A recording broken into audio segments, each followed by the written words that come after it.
I moved for the job before the job began. A basement-level studio, one window at ankle height, a hallway that smelled like dust after rain. The company sat in a quiet belt of offices everyone nearby recognized. Not big enough to be called a giant, steady enough to pretend it was. My title said management. My body said new. The average age in the room bent upward. Gray hair, slow printers, shoes that remembered older carpets. The women at the desk bank were younger only by comparison, 30s and 40s. Still far from me. Names came across the aisle like forms. A stack of procedures slid onto my desk, then more. Read first, work later. I read until the paper smell lived on my fingers. Across from me sat a woman who knew where every stapler had migrated and where every rumor died. 9 years older than me. Soft features, round glasses, hair that frizzed after weather. The kind of face you forget until it is the only face in a room. She became the person who handed me helpful binders, then extra binders, then binders that belonged to no one. At lunch, she sat directly across from me and recounted the day's slights in a low, steady stream. The cafeteria lights were bright. The words were brighter. Supervisors were cruel. Colleagues were jealous. The food was bland because the world was. By the end of week 2, I learned to wait upstairs and descend only after she had chosen a different table. It worked for a while. Then it didn't. Work settled into lists. What to authorize. What to decline. Who needed signatures and who needed silence.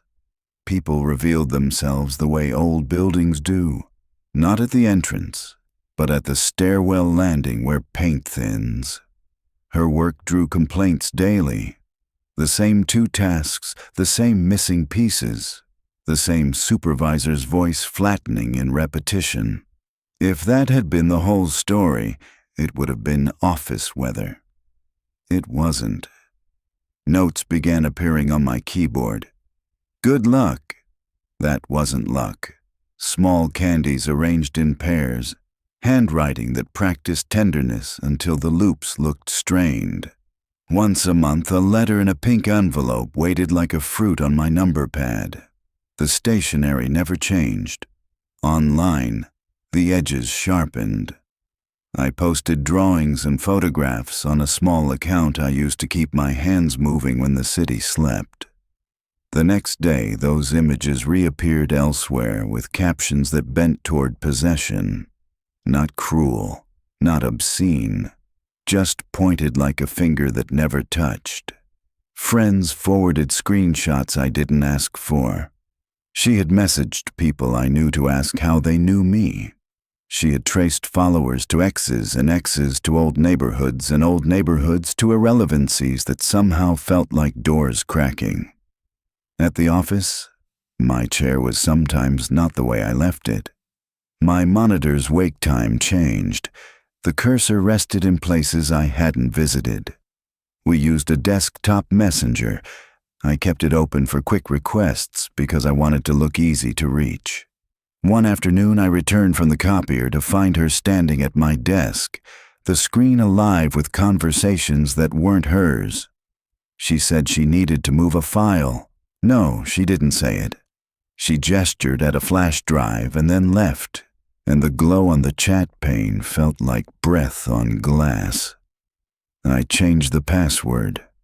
Later, I changed it again. After that, I started closing the app each time I stood up, and the chair kept moving anyway. I liked art shows because no one looked at me there. That month, I went to 2 on my own, both small. A painter who made faces out of shadows. A photographer who only shot stares. The next day, she posted from those same rooms. Not the week after, not a month later. The very next days. Angles I recognized. Wall labels I had already read. You can call it coincidence once. Twice becomes a system. I scrolled back through our office messenger to count how many people knew my weekend plans. I had typed them only in a single group thread. I tried to remember whether I'd ever mentioned the galleries aloud. Memory refused to cooperate. I began eating outside, even in wind. I started using the far restroom, the one near records, because the mirror there was warped and made my face unfamiliar. I switched which route I took to the train and which shoulder I used for my bag.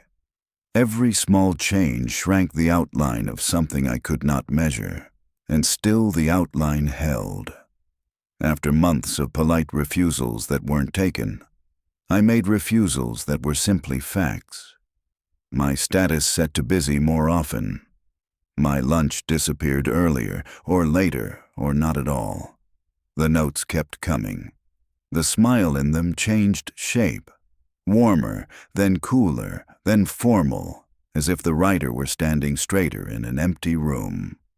I kept the envelopes in a drawer for a while, then photographed them and threw them away. The photographs felt cleaner than paper I had to touch. Supervisors heard about friction and moved chairs. Her desk shifted a few rows. Mine stayed. A warning was issued that had no weight. Older men treated my discomfort like a young person's weather. Temporary, dramatic, survivable. One told me not to be cruel to a woman who admired me. He said it as if advice were oil for a door hinge. I stopped bringing coffee to meetings so I wouldn't have to hold anything that might tremble. 2 years into the job, I knew who logged off early and who never did. I knew who carried stress between their shoulders and who carried it behind their eyes. I also knew that she spoke to herself when she was criticized, that she cursed at the air on her way back to her chair, that she sometimes stood up without reason and walked out, then came back with nothing that justified the trip. These were only data points until they weren't. The day my messenger history reordered itself in a way I couldn't explain, I replaced my keyboard. That night I lay in the studio and listened to the faint traffic that sounded like breathing under a door. Boundaries did not alter the pattern. They moved it. The notes became monthly. The online echoes continued. The profile photo on her account changed to a composition that borrowed my silhouette. People joke that social media makes everyone a collage. The joke tasted flat. In my apartment, I left my shoes turned differently each time I returned, a small trap to tell me if someone had been there. When I woke in the dark, I sometimes sat up and tried to hear whether the building's night talk, pipes, ventilation, wires humming, masked anything else. The company had an all-hands chat room for announcements and weather closings. During a month-long leave I took to remember what sleep felt like. A message was posted there in the middle of the night. A long paragraph about exhaustion, unfairness, and the impossibility of working without me in the building. The sender left the room after posting. When I came back from the leave, she was still at her desk. The paragraph had evaporated like a puddle in bright sun. The day after, the complaints returned as if they had been waiting behind a curtain. Escalation didn't announce itself. It arrived at 1 a.m. as a bell. The intercom screen glitched, then stabilized on a face made mostly of coverings. Cap, hood, mask, the eyes the only clear part. The person pressed the button again, then wrapped the glass of the main door with a kind of nervous insistence that promised it could become something else. The sound echoed down the stairwell to my room. There was no reason for anyone to come at that hour. I called.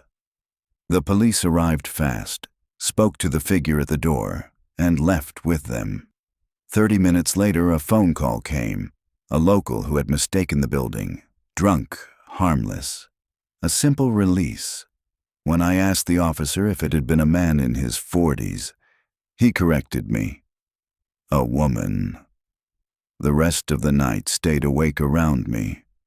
The morning's mailbox held a pink envelope, the same brand of paper that used to perch on my keyboard. The handwriting was neater than usual.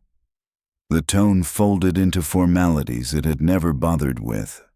Gratitude, persistence, a conviction that read like a plan. I photographed it and slid it into a bag I kept under the bed. I would later call it evidence, even though no one had asked for evidence yet. That evening I lay back on the pillow and smelled a sweetness that didn't belong. Not detergent. Not the dryer sheets I bought in bulk. A synthetic floral I recognized from the office when she passed the copier. Cloth mist, the kind that clings to fabric more than skin. The underside of the duvet carried it too. I stood in the middle of the room and looked at every surface as if the answer were handwritten somewhere. The studio didn't offer places to hide. I opened the wardrobe and the cupboard above the sink and the drawer that only ever held batteries. I checked whether anything of value was gone and realized I owned very little that could be sold. Then I thought of the category that has value only to the person who takes it. I opened the washer, where I dropped worn clothes when I didn't want them lying around, and found the absence. One item missing. Recent purchase. Not expensive in the sense that buys food, expensive in the sense that you notice. Underwear. I cataloged the fact and felt my throat narrow the way it does in winter air. Upstairs lived the landlord. I asked to see the hallway camera. We watched the weekend scroll by in fast, antiseptic time. No one entered. The door never opened. We thanked each other for nothing, and I returned to the room with the wrong smell on my hands, the smell that said the cameras do not point at the right windows. There were 2 windows in the studio. The main one faced the sidewalk, pinned by a security grill. The bathroom had a smaller one, high and careless. No bars, only a screen that said it was doing its best. The latch sat open when I pushed the door. Winter air edged the tile. A person could pass, not easily, not without attention, but cleanly enough to make sense of the scent, the envelope, the missing object, the intercom image that changed gender after the fact. I went to work and told the highest door I could knock on. The answer was steady. Don't involve the law. We'll handle it internally. We'll move desks farther. We'll make sure it stops. Compensation came up as if money could weigh down a hole in a wall. I listened. I watched the second-hand travel. I realized the word handle can mean different things depending on who is using it. I planned an exit. I saved files with names only I would understand and emptied drawers that had never contained much. I looked at the calendar and picked a day with no birthdays on it. In the meantime, I changed how I slept and where I placed my phone and which pocket held the small metal cylinder I'd begun carrying after the intercom. The city kept sounding the same outside, which made it easier to notice the smaller noises inside. 2 weeks later, she stopped coming to the office. Rumor said resignation. Rumor never says why. I didn't check her account for verification. I kept my head down and finished the tasks that needed to exist without me. I boxed the pink envelopes and their photographs together and taped the lid shut. I set the box by the door.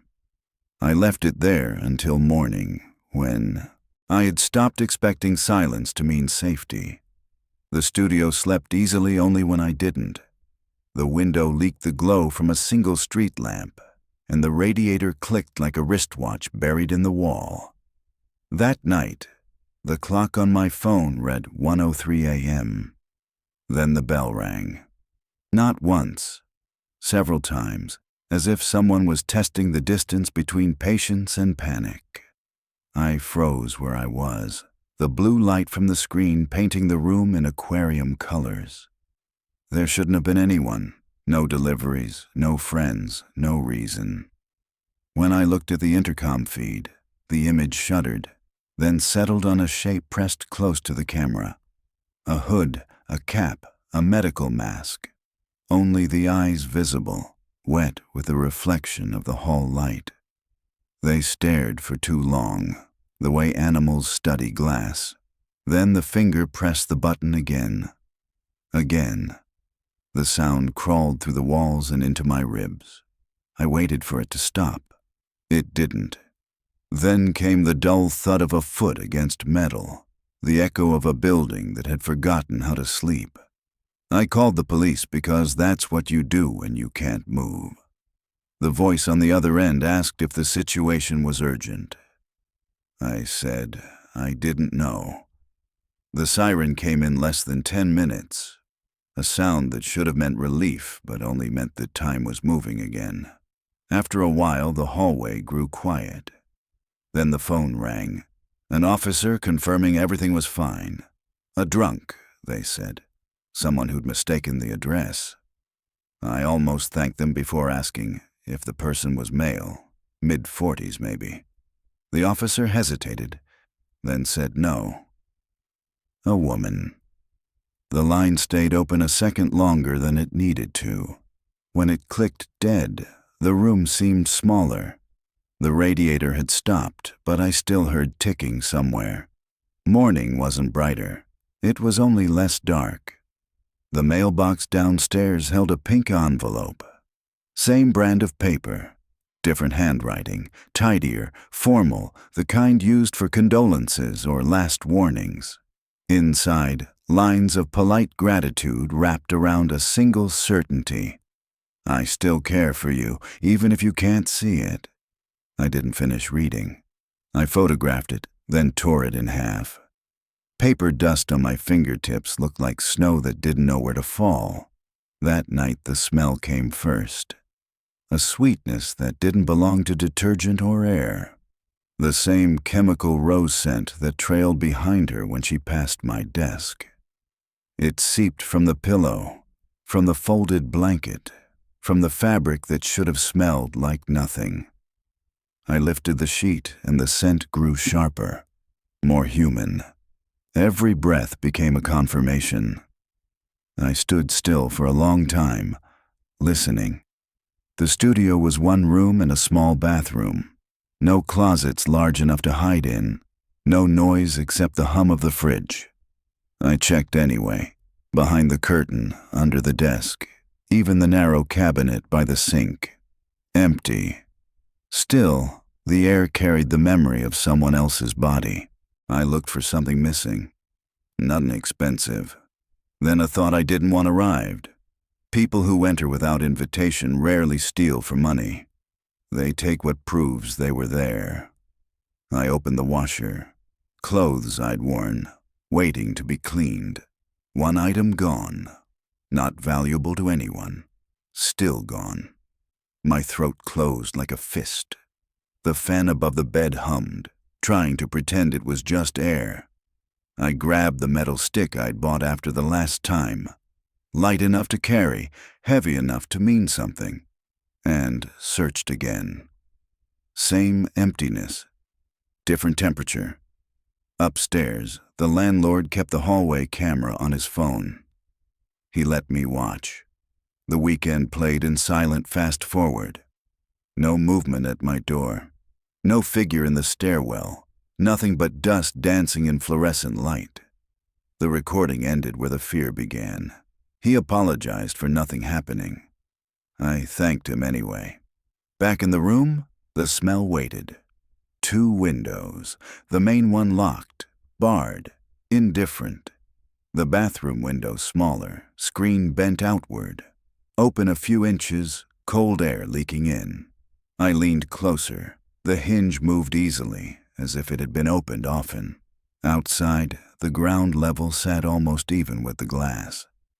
The advantage of being half underground. A person could fit, not comfortably, but enough. I closed it, and the latch didn't catch. I tried again. Still loose. The smell thickened when I breathed. I thought about fingerprints, but didn't know whose would matter. That night I didn't sleep. Every sound inside the building rearranged itself into footsteps.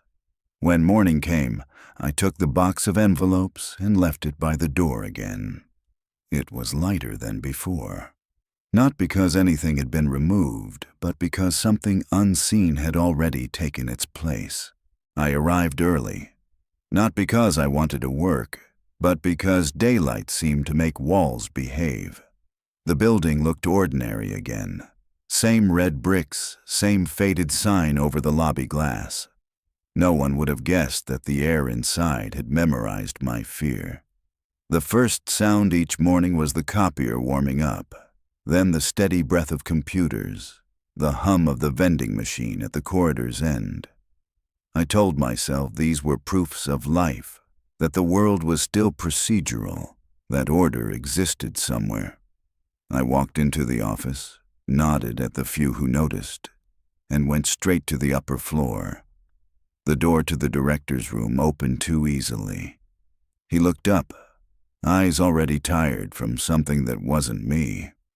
I told him everything, the intercom, the envelope, the smell that didn't belong.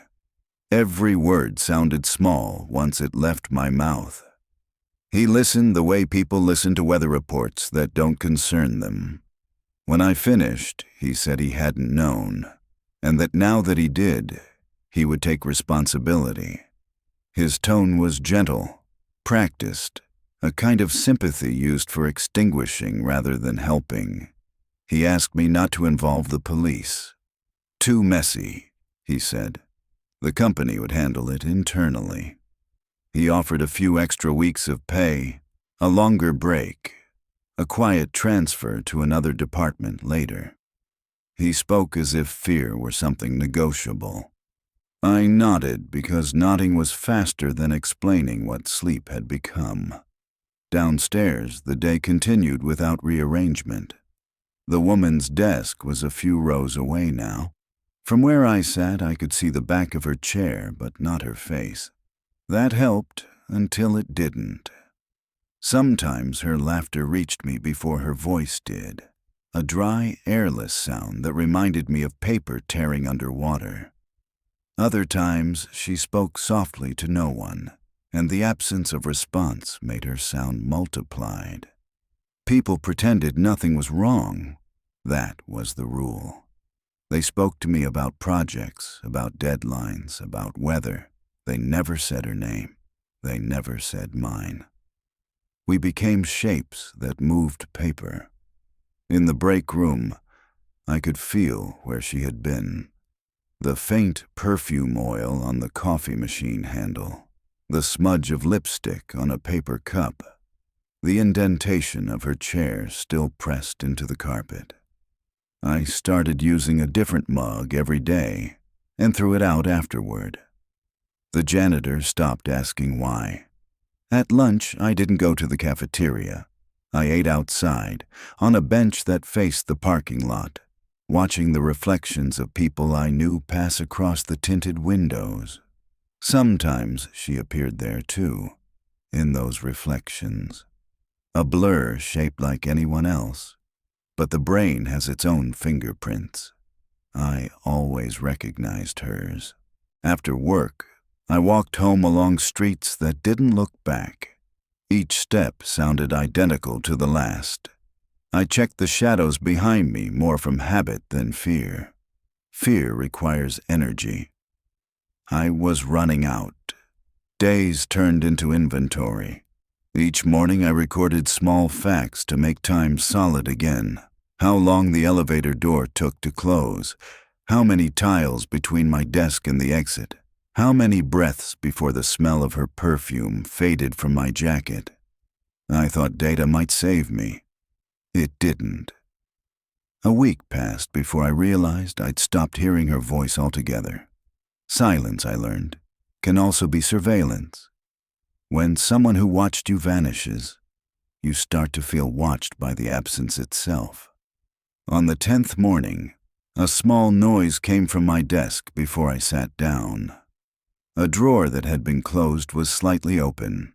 Inside, a folded napkin rested on top of my notebook. On it, a short line written in blue ink. "Don't ignore me." No signature, just the handwriting I already knew. The paper was still damp at one corner, as if it had been held for too long. I didn't show it to anyone. There was no point. The last time I'd brought evidence, it turned into advice. Instead, I folded the napkin again and placed it in the same drawer, on top of the older photos, the pink envelopes, the catalog of small trespasses. Evidence has weight only when someone else believes in it. The following night, I heard footsteps in the hallway outside my door. 2, then 3, then stopping right at my threshold. I waited for the knock that didn't come. A faint sound followed, like cloth brushing metal. Then silence again. I stood near the door for almost an hour, listening to the house settle, to my own heartbeat counting the seconds wrong. When I finally opened it, the hallway looked the same, but the floor smelled faintly of rain and that perfume. I went to the bathroom window. It was shut now, tightly, latch locked from the inside. The glass held a fingerprint that wasn't mine. I went to work anyway. Pretending is its own kind of survival. The director stopped by my desk once, his hand on my shoulder like punctuation. He said everything had been addressed. I didn't ask what that meant. He smiled the way people do when the meeting is already over. Her desk was empty that day, then the next, then a week later, still empty. Whispers said she'd taken leave. Others said she'd quit. No one seemed to know for certain, and no one wanted to. But the silence she left behind had its own gravity. I began packing what little I owned at the office. Each object carried her fingerprints in memory, if not in dust. The pens, the folders, the mug that had once been borrowed without asking. I wrapped everything in paper and tied it with tape, like small bodies being prepared for transport. By the time the transfer papers were approved, my sleep schedule had inverted completely. I stayed awake through the night, working on nothing. Every sound in the building translated itself into her steps. Pipes expanding, metal settling, neighbors moving. Each one whispered the same rhythm she had when she walked toward me years ago. I called it coincidence to stay sane. But sanity, like smell, lingers even after the source is gone. Toward the end of that month, a message appeared in the company's group chat. Long, written at 2:37 a.m. It spoke of exhaustion, betrayal, and loneliness. It ended with a line that mentioned my name. Before anyone could respond, the sender left the group. The message vanished when the administrators cleared it in the morning. No one discussed it. At work, we passed each other like mannequins rearranged overnight. The hum of the copier returned. The vending machine clicked. Normal resumed its performance. That evening, I stayed late to finish reports I didn't intend to submit. The office lights went off one by one, motion sensors deciding the building was empty when it wasn't. In that half-dark, monitors reflected faint blue halos, like open eyes pretending to sleep. I stared at mine until my own reflection blurred into static. Something in the glass shifted, just slightly, as if the air behind me had changed pressure. I turned, and for a moment thought I saw a shape at the far end of the corridor, standing too still to be waiting for anyone. Then the automatic lights flickered, and the hallway was empty again. I packed my bag. The hum followed me all the way to the elevator, a frequency between sound and memory. When the doors closed, I smelled her perfume again, faint, almost polite. I pressed the button for the lobby, but the elevator paused halfway down, just long enough to make me feel seen. The company called it a rest period. 3 weeks off, full pay, no discussion. The kind of generosity that hides a story behind it. I accepted because rest was the one thing I hadn't been able to do. The city emptied itself during the day while I stayed inside, drawing curtains, counting hours, learning what quiet actually sounds like. It's not peace, it's an echo that waits for the right frequency. I cleaned the room one corner at a time, as if order could cancel memory. The bed frame, the table, the narrow strip of linoleum that caught every footprint. Nothing unusual, nothing new. Until I found the smallest thing. A strand of hair caught in the hinge of the bathroom window. Too long, too light to be mine. I held it until the air conditioner turned itself off, and the silence began again. Every night I kept the intercom screen unplugged. It used to flash once when the power cut, a heartbeat of light before going black. Now I left it dark on purpose. A black square has fewer meanings than a living one. On the 10th day, I received a message from a colleague, a rumor that she had resigned, another that she was traveling abroad. No one said where. I wanted to believe both. The smell began again that night, not strong, just a thin line of sweetness through the dark, like memory pretending to be scent. I searched for a source, but the room was still and the air didn't move. Sleep had started to bargain with me. 2 hours, then none, then one stretched across an entire night. I began dreaming while awake, seeing her desk across from mine even when I blinked. The cup, the folder, the pink envelope waiting like a patient animal. My mind rebuilt the office from pieces it should have discarded. When the 3rd week came, I forced myself to go outside. The air felt heavier than it should have, and the sunlight looked filtered through something I couldn't name. A few blocks away, a man was washing windows on the 2nd floor of a cafe. For a second, I thought he waved. Then I realized he was just checking his reflection. It made me wonder how many times I'd mistaken awareness for coincidence. That night, I slept for the first time in days. The kind of sleep that falls like a weight. I didn't hear the first ring, or the second.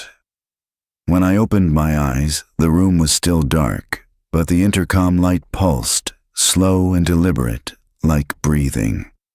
I stared at it until the sound stopped. The screen stayed black.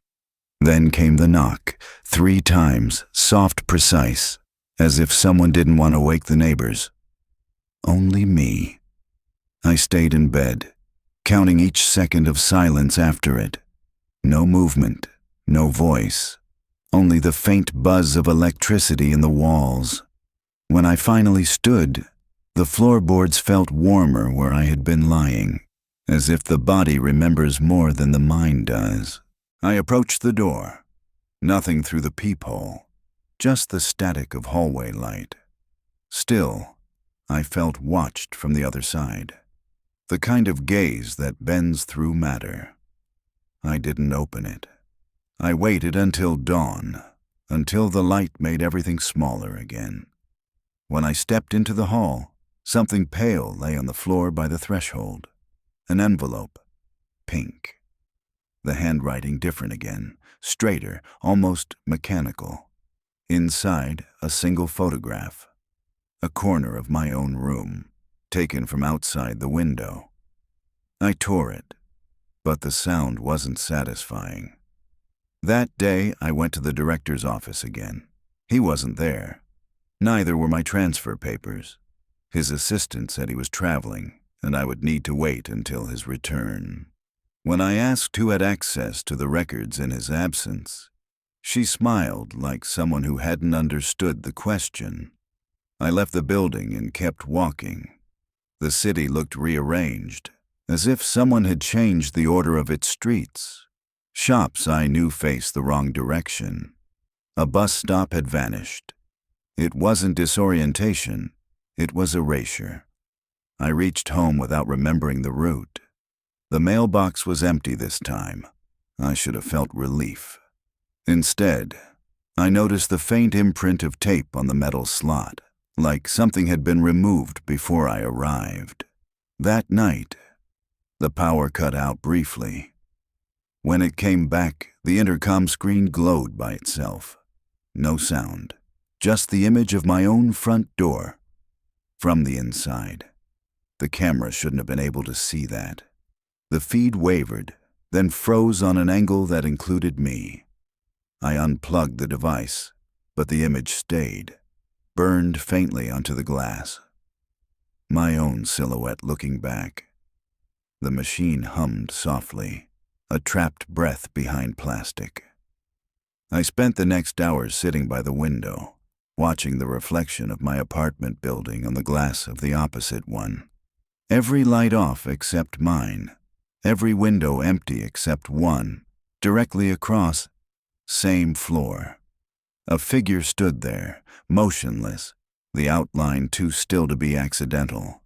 The distance made details impossible, but I knew the posture. Arms hanging close to the sides, shoulders forward, head tilted slightly, like someone waiting for permission to enter. We stayed like that until the streetlights shut off at dawn. When the reflection finally dissolved, I wasn't sure which of us had disappeared first. I unplugged every light, every device, then sat in the dark and listened. The room sounded larger than before. Somewhere in the walls, the wiring clicked again, a rhythm too human to be coincidence. I thought of calling someone, anyone, but language had already failed once. Silence, at least, stays faithful. Outside, the city began its morning. Inside, the air waited. The intercom light blinked once more, even though it wasn't connected to power. The transfer never came. Neither did the director. Weeks passed like blank forms waiting for a signature that would never exist. I returned to the office because staying home meant listening to my own breathing until it sounded borrowed. Inside, everything looked smaller. Half the lights flickered, half the faces were new. Her desk remained, untouched but not vacant, a ghost of routine preserved by corporate tidiness. The computer still sat there, screen dark, cord coiled like a vein without blood. I asked who was assigned to it now. No one answered. Someone laughed quietly as if I'd made a joke without knowing it. I sat at my own desk and opened the mailbox. A system notification, an archive shared with me by unknown user. The folder name was just numbers, the date of the first intercom incident. Inside, images, my room, my street, the office parking lot from a height that didn't exist. Some were blurred as if taken through water. In every photo I was visible, sometimes mid-step, sometimes half-turned, never facing the lens. I deleted the folder. It reappeared 30 minutes later, identical, with one new file. A still frame from the office security camera. Me, sitting at my desk, looking up at the ceiling as if I knew the camera was there. Timestamp, 2 hours in the future. I left early. Outside, the air felt thinner than before. The sky a flat mirror reflecting a city that no longer believed in depth. My reflection followed in every window, a duplicate with a slower blink.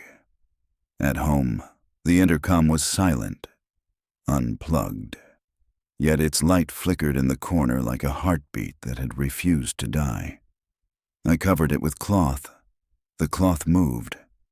Only a tremor, as if something beneath it was breathing back. Sleep didn't arrive. It trespassed. When I closed my eyes, I saw the corridor again, the one at the office, long and sterile, each door slightly ajar. In the dream, I walked through them one by one.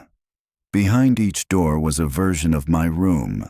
Same desk, same window, same chair. But every copy contained a figure sitting where I should have been. Sometimes asleep, sometimes writing, sometimes watching the door open. All of them looked up at me in unison when I reached the end. I woke to the sound of a message arriving. Unknown number. No words, just a link. It opened to a live feed. My apartment from above, a grainy angle I didn't own. I was in frame, sitting where I am now. The cursor on the screen moved without my hand.